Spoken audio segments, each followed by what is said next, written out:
Hi, it's Paul Camillos. Welcome to Series 6 of Shooting the Breeze. Join me and my co-host Jacinta Govind alongside the STB crew as we cover women's hoops and women in hoops. We'll share conversations and get a little deeper with inspiring players, amazing coaches, and the legends from behind the scenes. Especially in this series, we'll be talking to dream chasers that give it their all and lead with their heart.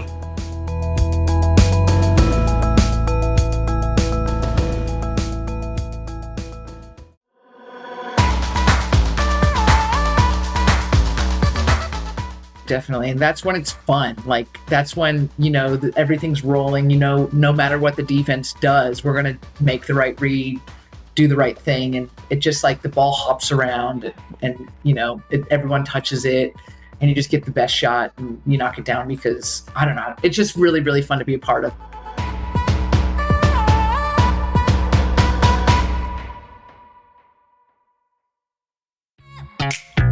Welcome back to Shooting the Breeze. It's our first pod for Series 6, and in this episode, Townsville Fire reigning champ Mikaela Ruef is joining us.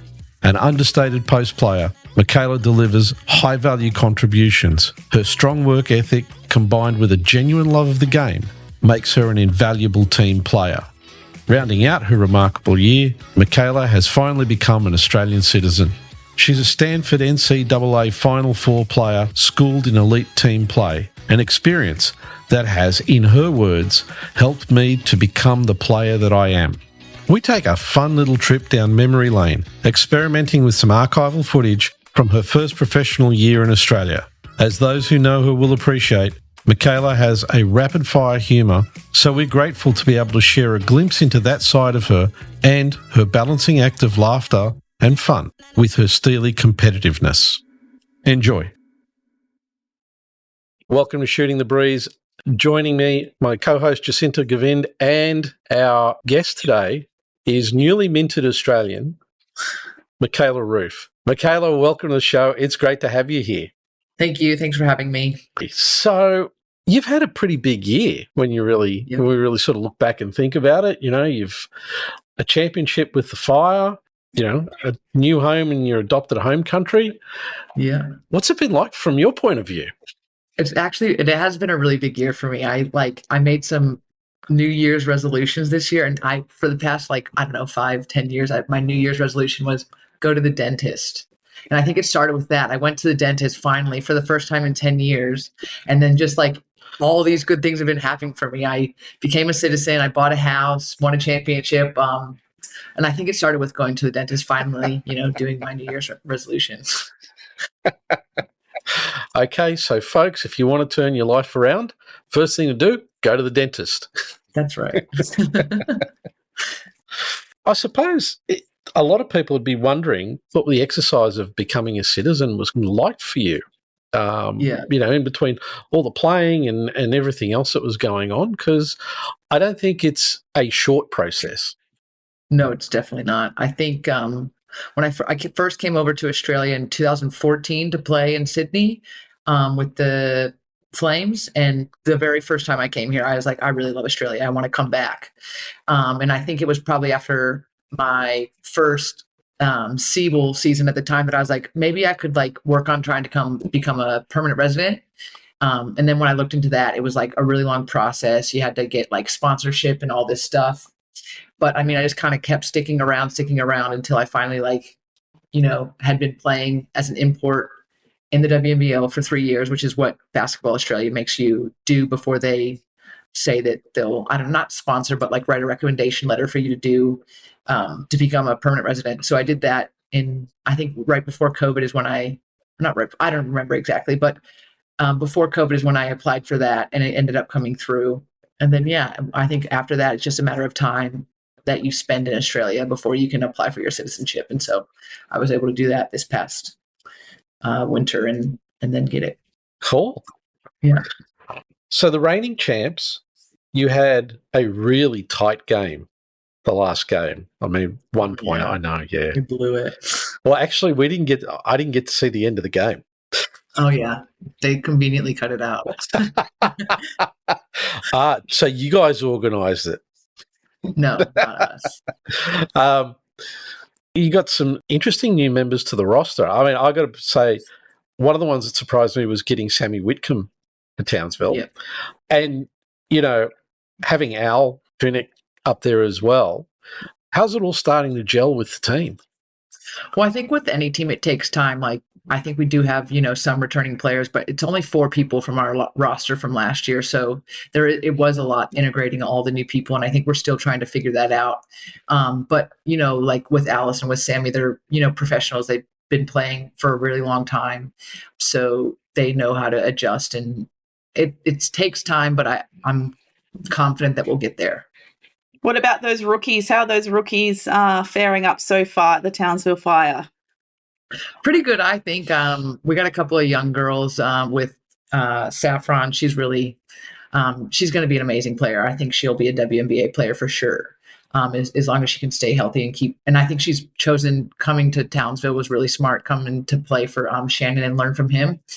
But yeah, she's going to be really, really good. And I'm excited to watch her career blossom. I mean, second season at the Fire, and as you said, there's been a lot of change. So I suppose that means that you're really part of the leadership team there now. I guess maybe age is part of that too. I'm one of the oldest, but I think with the way that our team is, I think everybody is confident to be in like a semi-leadership position. Whether that be via actions or via voice or whatnot. I think everybody knows and respects each other enough to listen to what needs to be said or do what needs to be done. And I guess if you want to say that I'm a leader, then I am. I think the young ones are scared of me, so I guess that makes me a leader. Now, okay, I got to ask, why would they be scared of you? Oh, I think it's because I don't know. I guess I can come off a bit, abrasive, but I'm a bit direct probably when I shouldn't. I don't like to fluff around, so I just kind of get straight to the point, and maybe that can scare them a bit. But I think they know it's all in good. I want the best for them and the best for our team. So I don't know. They're scared of me, but then not really. They make fun of me as well. So it's a good balance. I think you're certainly a player who leads by example. You're really good, whether you're starting or coming off the bench, of injecting some energy, getting on loose balls and rebounds. Good luck to anyone who has to scout you and guard you any day of the week. But you as a player, what's your personal preference? Do you prefer to lead by example and action or with words? Oh, definitely example, because I'm really bad at words. It's never been my strong suit. I did engineering in school. I like numbers. So words aren't for me. And I think it's easier to lead by example and with action than, trying to talk. Well, engineering's a pretty black and white kind of thing too. Get to the point, no fluffing around. Yeah. So that makes sense in your preference or default setting and just getting to the point of things. Yep. Okay, I want to jump around a little bit to something. Let's go to the Wayback Machine for a bit. The Wayback. Yeah, I'm not sure how many people are aware, but you were part of the women's basketball program at Stanford, and you played on a pretty spectacular team. You had some really interesting teammates, and you guys made some real big inroads into the NCAA finals. Do you want to tell us a little bit about that? Yeah, so I went to college for 5 years because I had a redshirt year. So I played on 5 teams from 2009, I think, till 2014. My freshman year, I came in, and Jane Appel was our, marquee player. I think she ended up being drafted third or second or something in the WNBA draft. So, she's a post player that I learned a lot from in my freshman year. And then obviously Nneka Ogwumike and Chiney Ogwumike, I played with them as well. Both amazing basketball players, phenomenal athletes, and just really good people as well. So yeah, we went to the Final Four, 4 out of 5 years I was there, which is pretty impressive. I think, I don't know. I don't know anybody else that, has gone to 4 Final Fours. So, other than Breanna Stewart or whatever. But yeah, so I don't know. I had a really successful career in Stanford. My teams, I didn't play a lot my 5 years. In my 5th year I did, in my 4th year I did. But when I was a freshman and stuff, I learned, the role of coming off the bench and then, cheering for your teammates, and then slowly stepped up into a starting role. So I feel like I've been through all of the I guess, roles that you could have on a team from starter to, down into the bench that doesn't really get on. So I feel like, I don't know, that's helped me in my career to become the player that I am. Okay, now there was a game, and I know because somewhere we've actually got the video evidence of this. There was a game where you guys were playing in your hometown in the US. Yeah. And the whole team went to your house. Was it Thanksgiving? Yep, that's right. That's right. And a couple of players there came up with a little song about a tree that got video recorded. Geez, what was it? I think it was something about, I think it was, if my memory serves, it was Joss and Shanae. Okay. And it was something about the beaver tree. Oh, geez. I remember that trip. I really, really loved that trip, but I don't remember that bit. I remember going to my high school and our team training at my high school, which was really surreal. And then everyone coming over to Thanksgiving dinner at my house. But I also didn't play in that game. I was injured. So I was so disappointed because all of my family and friends came, we were playing Xavier. They came down to the game and I didn't get to play because I had like a quad injury or something like that. I'd pulled my quad like the week before. So, but it was a great trip and I don't remember that song. But if you have video recording, I would love to see it. Yeah, I've got it somewhere in the archives and we'll dredge it out. But I'm kind of curious because it was obvious on that video because they did shoot some footage at your home. Yeah. Right. You guys seem to be having a really great time, and as a team, you guys seem to be really, really tight, and that came across in the footage that they took on the plane, and also at your house. How tight was that team? Well, I think that's one of the best things about college. You're there when you go. You kind of like go for. Well, I don't know how it is anymore with the whole transfer portal or whatever, but you go for 4 years, so you create these amazing friendships with these girls that you see them 3 hours a day, every day, the entire year. So they become like more than just, friends that are and more than just teammates. They're basically family, And I think I still have really strong relationships with a lot of the girls that I played with. And I still, keep in touch with them because I think, I don't know, you just form a bond going through a similar experience. And yeah, they know what it's like, what it's like. You go through ups and you go through downs with them. And I think that's really what makes college basketball such a, rewarding experience. And how did you find when you finished the whole college period, how did you find sort of getting out of college and taking that next step? That must have been a really big change. It was definitely a big change. I remember like now that I'm like far removed from college, I couldn't imagine. I would hate going back to college, but I remember my first couple of years out, I didn't know what to do with myself. Like I missed seeing all of my friends every single day. It was really funny. I remember my first year when I was playing in Sydney and we were training 3 times a week or whatever. I remember going up to Shannon and saying, Shannon, why aren't we training very much? And he's like, I think you're the first player ever that's asked, why don't we have more training? But I didn't know what to do with myself. I missed all my friends. I missed,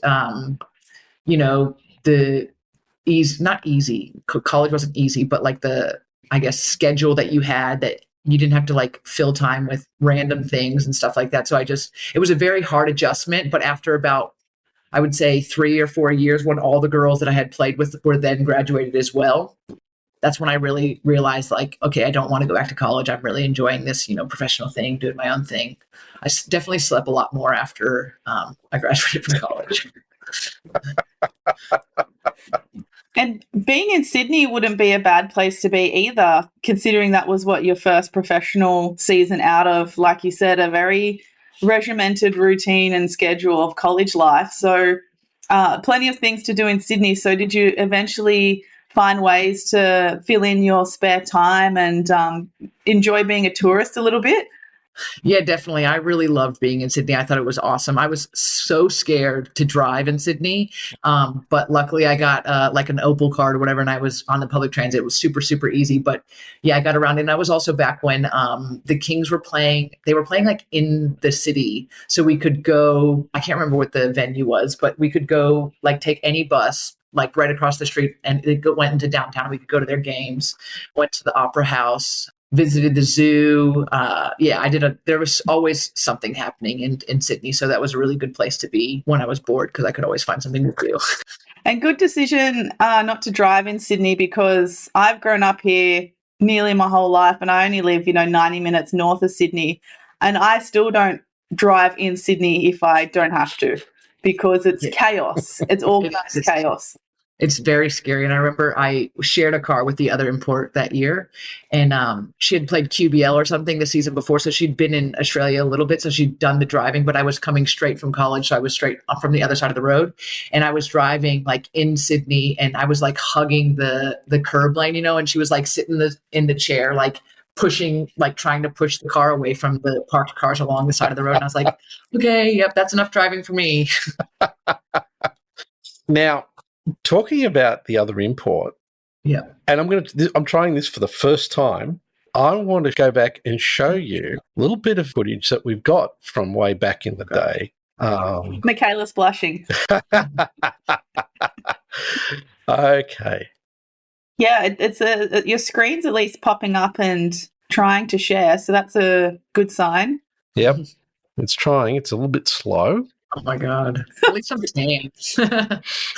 And hopefully you should also get the audio out of this. I'll get back to that one. Okay. You look so different, though, back then. I was much tanner, and I was a bit chubbier. Fresh out of college, I mean, you can't be too hard on yourself. Yeah, exactly.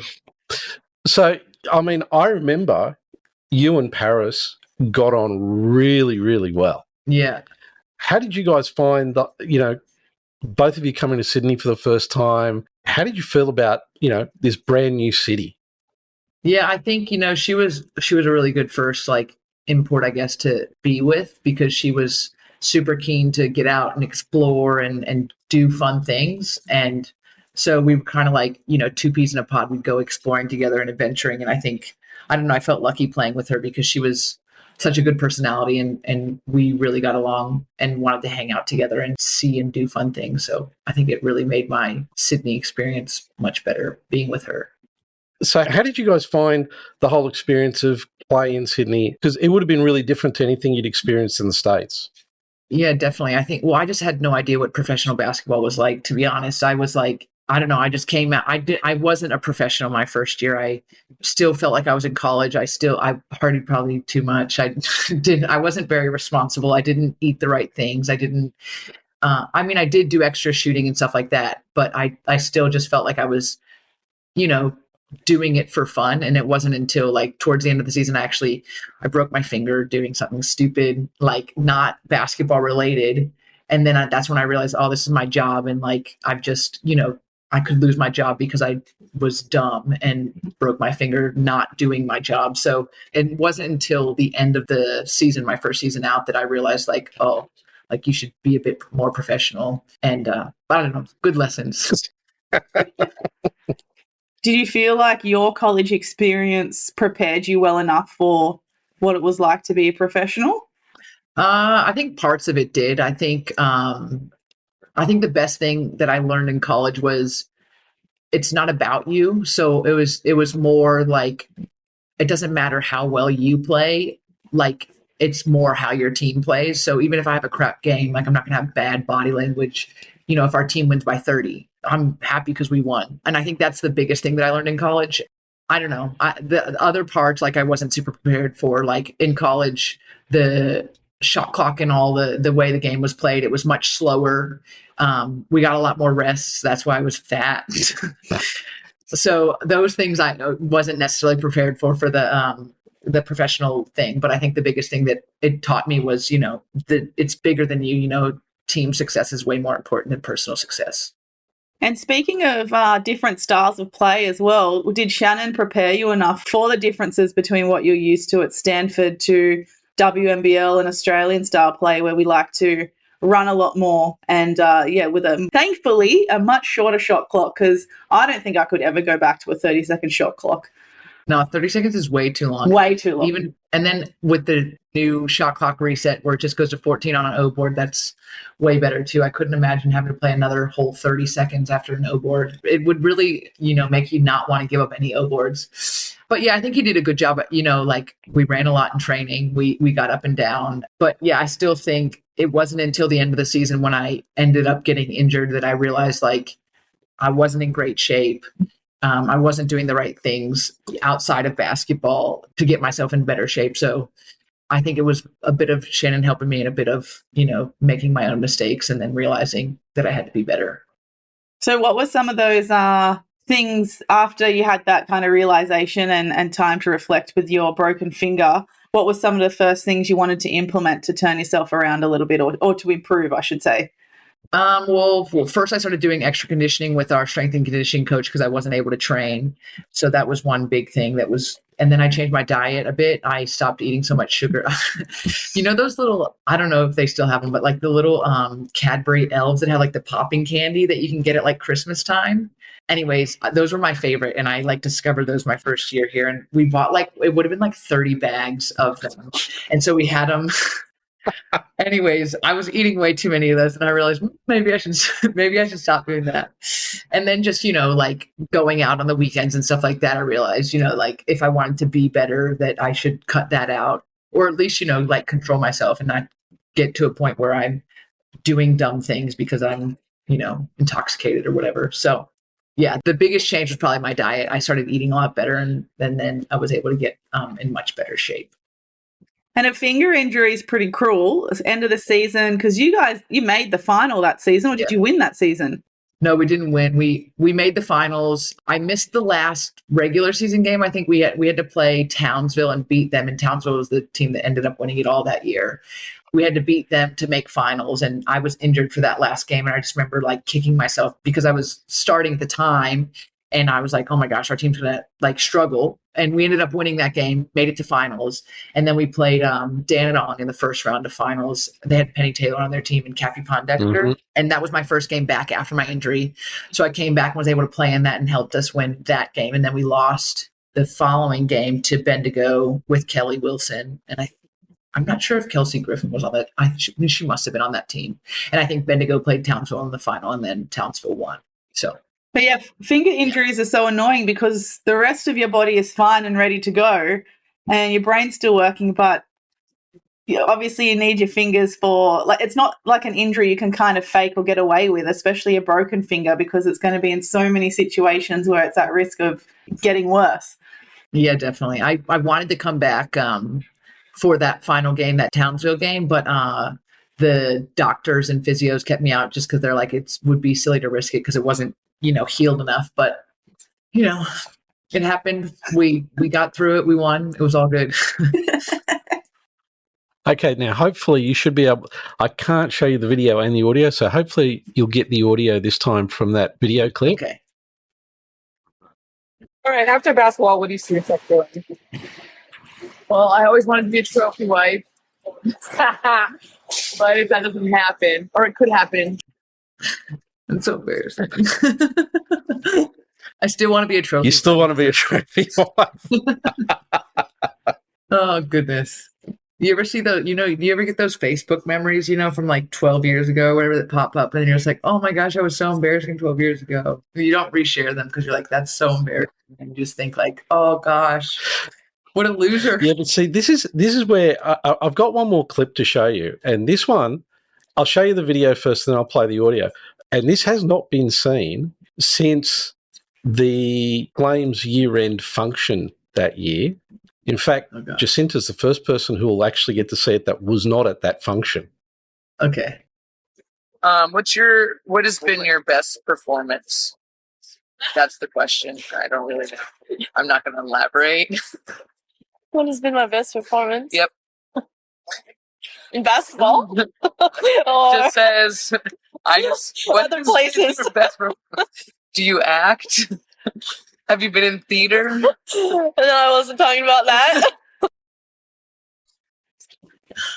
Oh, goodness. Yeah, see, to me, right, you were pretty quick on your feet when we were shooting that. Yeah. And you milked that one for all it was worth as well. Yeah, seriously. Oh, goodness. They're trying to make me a TikTok star up here. I hate it. I'm not for the camera. No, see, that was the whole thing. I mean, you really were one of the jokers of the team that year. Yeah. Right. I remember, you were always keeping everybody, laughing and keeping everybody up, even in situations where, things weren't working quite the way it was supposed to. How do you get yourself in that frame of mind to be able to try and do that for other people in the team? It was actually really funny because I think this is something like as a younger player, and I remember in college getting in trouble all the time for never being serious. And it always bugged me because I thought there's a time for serious and there's a time for like joking. And just because I'm joking around doesn't mean I'm not serious. And I think I struggled at a younger age of knowing when to like switch on and, stop the joking around. But I've always played basketball because I love it. And I think it's super fun. And I love hanging out with my friends. And I think it's a good time to just like joke and have a good time. But at the same time, you can still work hard.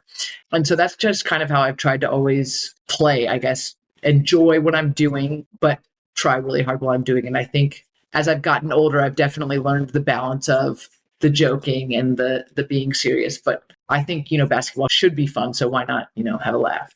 It looks like you're having fun when you're playing as well, because you get on every loose ball, every rebound, you're in the huddle and this is like a compliment. You get animated, with your teammates. You're like, yeah, let's do this. Like, so it looks like you are having fun. Yeah. But it's interesting that you said you learnt the balance between the two and the importance of having the balance between the two when you were quite young. Where do you think that came from? Because it's a pretty mature skill to have, I think.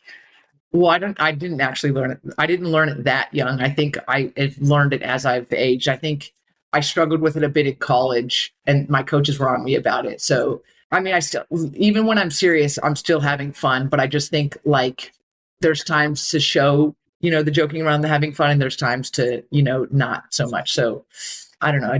I think it just takes experience and, getting yelled at a lot to figure it out. So I suppose we've got to get back to basketball for a bit. Yeah. You're back with Coach Shannon. Yeah. And it's been a while since, you first played with him as your head coach. How do you see Shannon's changed over time as a coach and how he's developed?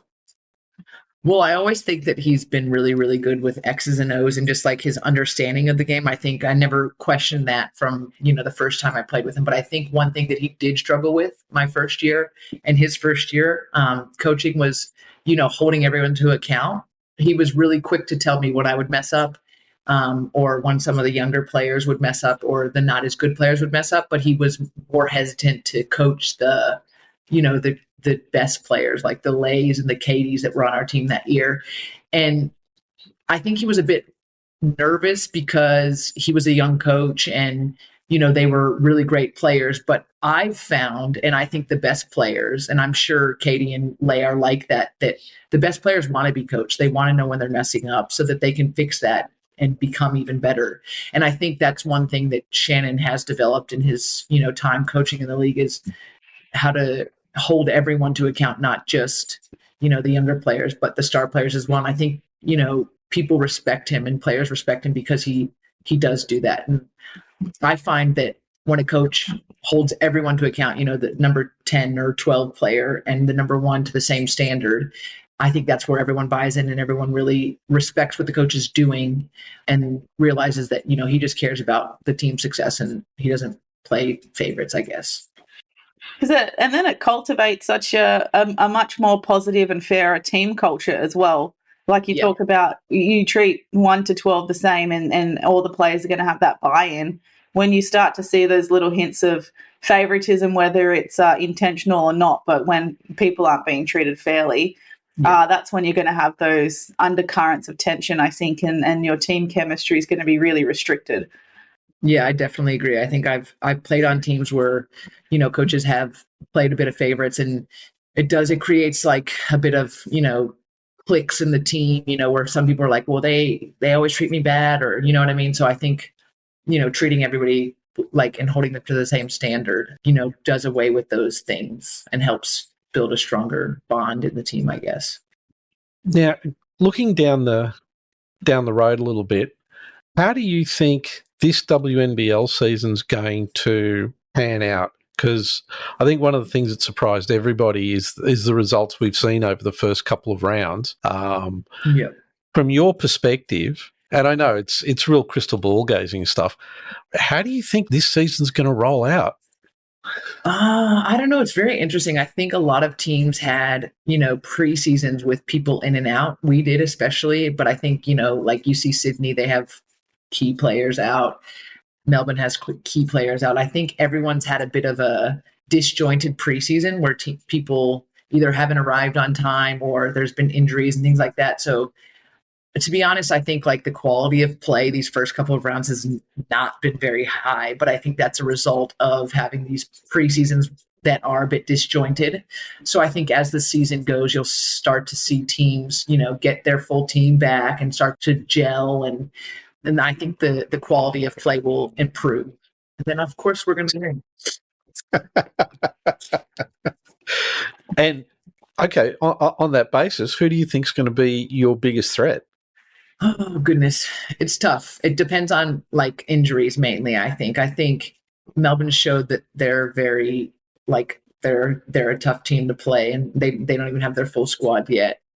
I think Sydney, if they can get all their full squad together, they're going to be very tough. So yeah, I don't know. I think anybody, like, it just depends on it if people can get healthy and stay healthy. And honestly, like, there's never a season where every single player stays healthy on every single team. So I think anybody can beat anybody on any given night. So I think you can't take anybody lightly. And nearly every team have had pretty major roster changes as well compared to last season. So yeah, definitely. Adding the late arrivals, the very early injuries, and some people, getting injured last minute, pulling out last minute, and big roster changes, it kind of makes it exciting for us as fans because it's just adds that other layer of unpredictability. But I imagine for players, a season in, season out, you mentioned before that you're one of 4 of the Fire from from last year's season. I imagine it would be a little bit turbulent sometimes. Yeah, I think it's just like hard to build that chemistry without playing together. So I think teams that do have a large returning portion of their roster have a foot up automatically. But like you said, this year, I don't think they're like most teams are very, very different than what they were last year. So that's why I think that there's been this bit of a unpredictability going on so far. It's also seemed to me that, and we say this every season, but it seems to me like the intensity on the floor has ratcheted up, yet again from last season. And people are playing harder and tougher. Yeah. From your perspective as a player, how are you, and particularly over these first couple of rounds, how have you found that? Yeah, I think we're like, people are playing, everyone plays really, really hard, but then like not necessarily well. And so I think like that's what's been happening with us. Like everyone's training yesterday. Oh my gosh, it was tough. Like everyone was going so hard and we were dribbling the ball off our foot, or like the ball was just sliding through the hands and stuff. And it's just like, I was saying to one of my teammates, like, it's so frustrating to try so hard and suck so bad. So I think it's just like, yes, the intensity is there, but I think people just need to slow down and, just like, everyone's trying really hard, but once the execution like picks up, then I think that's when we're going to have really good basketball. So the intensity's there. Now we just need everyone's execution to pick up. And I think, you'll start to see much more entertaining games. I think that's happened in a couple of games in the rounds we've had as well, where people, you can sense the tension where people like, we need to get a score or we need to do this. And then they want to think playing harder means going faster, but then going too fast means you're going to make mistakes. And what you actually want to do, like get a score, you're actually further away from that goal because you're a little bit too manic. Yeah. I think, I can't remember what my coach, like there's a coach that said, play quick, but don't hurry. And I think like that's the goal, but like easier said than done, right? What does that mean? Like, it's a really good saying. I like that saying. Yeah. Play quick, but don't hurry. Yeah. Yeah. I mean, one of the games over the weekend, the Flames game in the third quarter, it seemed that that's exactly what was happening. People were trying to push just a little bit too hard, and they were just a little bit out of sync with each other. And also, when they were trying to get the ball out quickly, it was also just slightly out of sync. And that seems to be something that's been apparent across a lot of teams at the beginning of this season. Yeah. And particularly like Canberra with their run and gun style, right? Yeah. It's starting to gel, but you kind of wonder, like for all the teams, when's it all going to fall into place? Yeah. I'm waiting. I'm waiting for that to happen with a lot of teams. I wanted to, but it's a process. Like, it doesn't happen overnight. Like, you have to keep working. You have to bring that game intensity into training. And then only when you're training at that intensity regularly can you start to like iron out the, wrinkles and the mistakes. But you have to bring that intensity every single day to realize that, like, if we want to, play well and execute in a game, then our trainings need to simulate the game and be at the game intensity and all that stuff. And I think, after our loss on the weekend, our team, started to realize that. So hopefully no more losses for the rest of the year. But to be fair, last season, Townsville were very competitive throughout the whole season. Yeah. But you certainly didn't show your true potential and dominance until the back end of the season, where everything just clicked. It got to the point in the season and even in the final series where your half-court execution was so good it was scary, because at that point you're like, no one's going to beat this team. And so, like you said, it's a matter of trusting the process, and I guess hoping that you can get to that same point this season as you did last season. Yeah, definitely. And that's when it's fun. Like, that's when, everything's rolling, no matter what the defense does, we're going to make the right read, do the right thing. And it just, like, the ball hops around and everyone touches it and you just get the best shot and you knock it down, because I don't know, it's just really, really fun to be a part of. And I'm waiting for that to happen again this year. I'm just wondering also, just want to go back to the NCAA for a second. Things have changed a lot. Have you been keeping up with all the changes that have been happening in the NCAA over the last, since you stopped playing in the... Yeah. I've been keeping up with a bit, the whole transfer portal and all the NIL deals and all. I think some of it's good for the game. I think some of it's bad. Like, I was really, really happy that they changed the game, like the rules of the game, like going down to the 15-second shot clock reset. When I was in college, we played 2 20-minute halves. They've changed it to now 4 10-minute quarters, where you shoot the bonus at 5 fouls. Like, I think changing the rules like that to suit the international style so that you can make that transition is really good. I'm not sure how I feel about the, like, transfer portal and NIL deals and stuff like that. I think, I don't know, it doesn't create that we before me mentality that I think I learned in college. So I don't know. I think some things are good and I think some things are bad. That's an interesting take about that whole we before me mentality.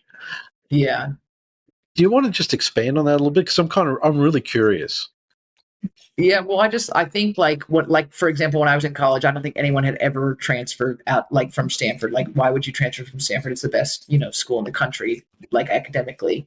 But now with the transfer portal, if girls aren't playing or not getting as many minutes as they expect, they just go to another team where the coach makes a promise that they're going to play. And I think it really just, I mean, I don't know, there's good and bad. Like, you want people to have opportunity to show their skills and improve in games and stuff like that. But I think it just takes that bit of grind out of the game where, like, I didn't play my first 2 years in college, but instead of, like, up and going to a different school, I worked really, really hard in the off season and, waited for my opportunity. And then when I got it, I kind of, like, grabbed it by the horns type of thing. And I think now with the transfer portal and all that stuff, kids, if their freshman year, they don't get on the court, they're like, nah, I'm going to a different school. So I think you kind of don't build the same resilience that you do when, I don't know. It's hard to say.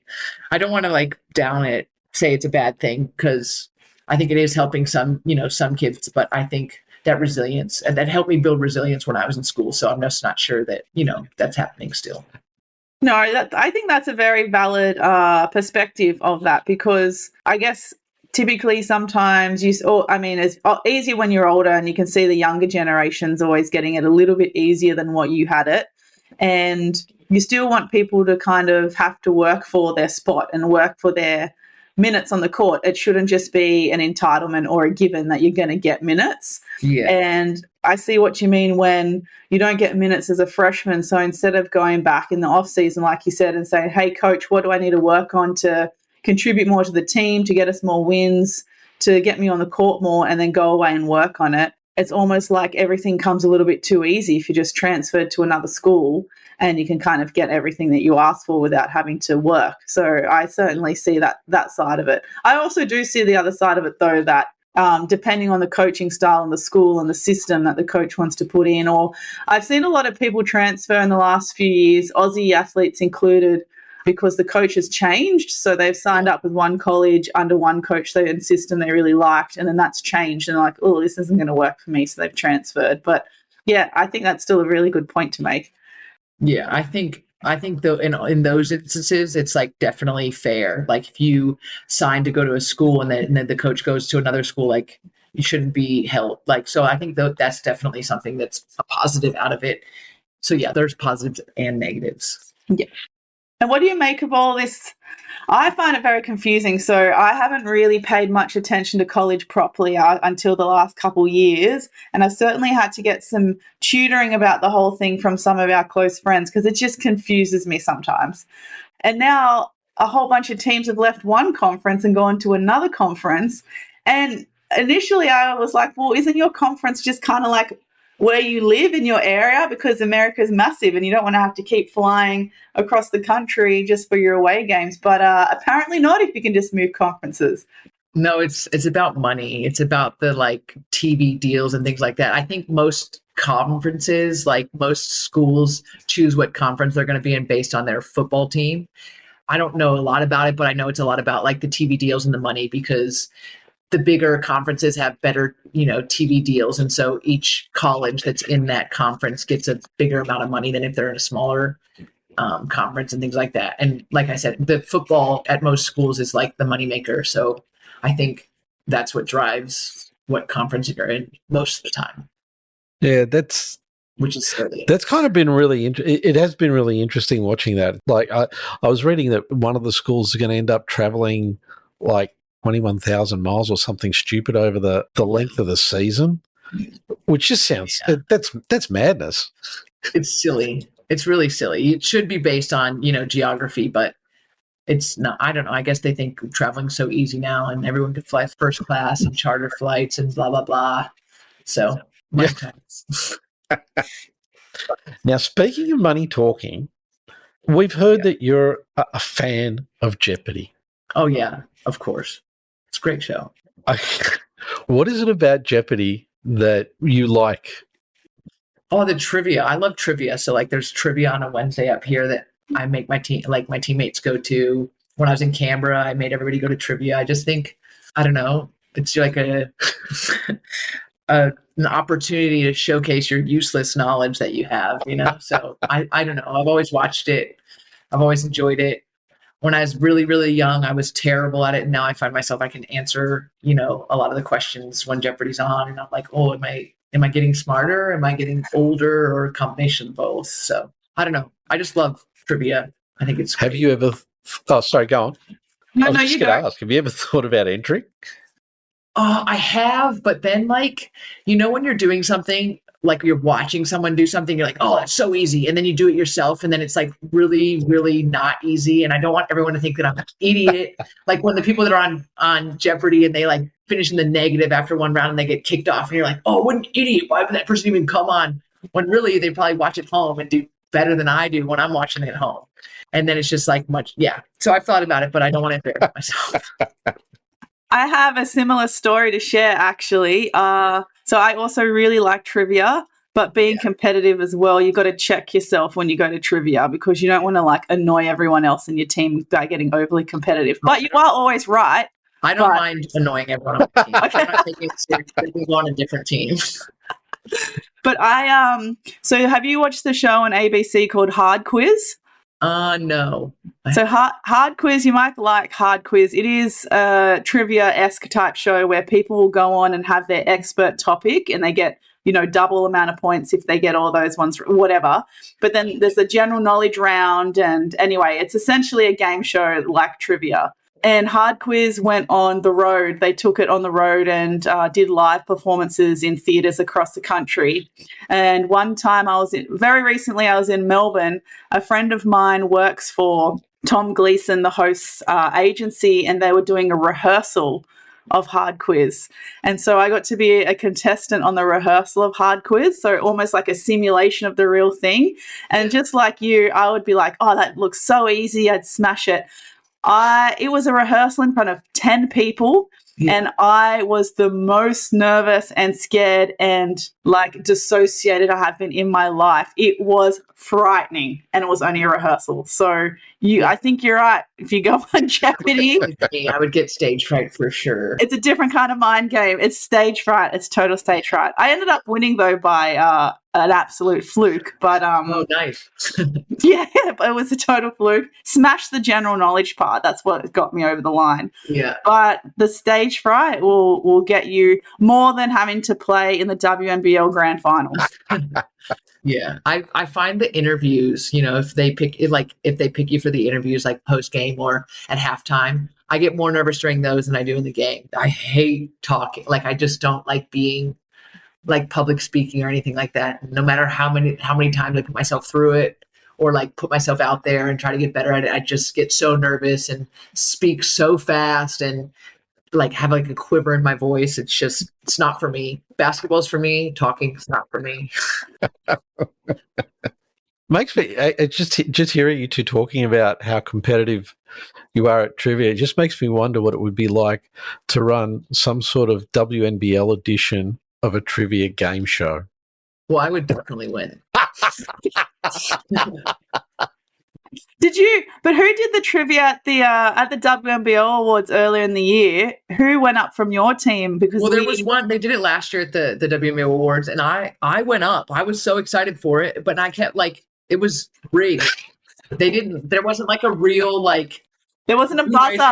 First, there wasn't a real person doing the judging. So I felt like I kept raising my hand and getting ignored. I knew all the answers, but they didn't pick me.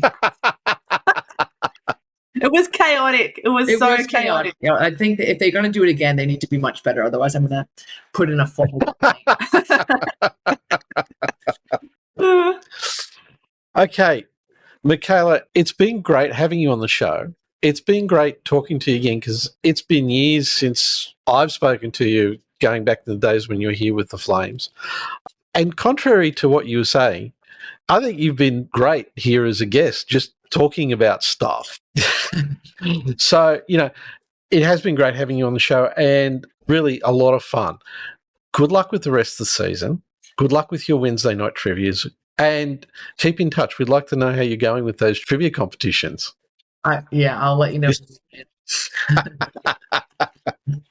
I posted on social media. We won a month or so ago, and I think I was more excited than when we won the championships last year. What was the prize for winning? A meat tray?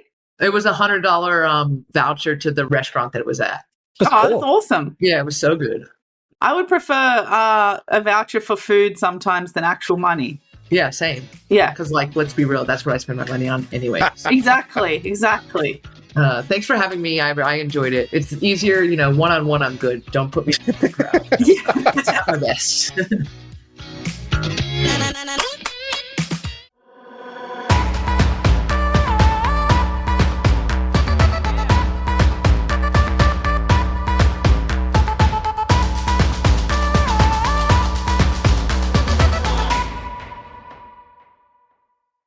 Shooting the Breeze can be found on Apple Podcasts, Google Podcast, Spotify, and iHeartRadio. Don't forget to subscribe and share the podcast with all your friends.